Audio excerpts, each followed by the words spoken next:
BJP Lok Sabha चुनाव हार चुकी। इस हार का बदला उसने जनता से लेना शुरू कर दिया। प्रधानमंत्री नरेंद्र मोदी अलग अलग तरीकों से जनता की कमाई लूटने में लगे। आपने बीजेपी को वोट दिया हो चाहे ना दिया, बीजेपी सभी से अपनी हार की कीमत वसूले। इसके लिए वो जनता को महंगाई के बोझ तले दबा देना चाहते हैं। रोजमर्रा की चीजों के दाम बढ़ाकर और नए नए चार्ज वसूल कर। चुनाव खत्म होते ही सबसे पहले नरेंद्र मोदी ने टोल टैक्स बढ़ाया, फिर दूध के दामों में इजाफा किया।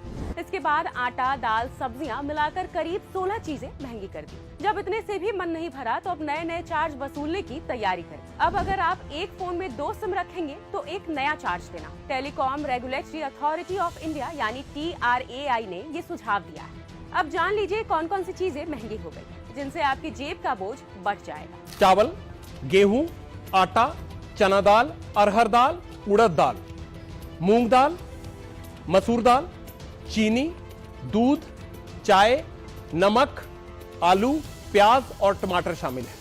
सबसे ज्यादा चिंता तो दाल ने पैदा की। दाल की कीमतें 10 से 15% बढ़ने की वजह से लोगों की थाली से पोषण भरा खाना गायब होने लगा है। लेकिन नरेंद्र मोदी PM बनने की खुशी से ही नहीं निकल पा रहे। जनता का दर्द क्या देखिए। एक और बात, देश में गेहूं का भंडार 16 साल में सबसे कम।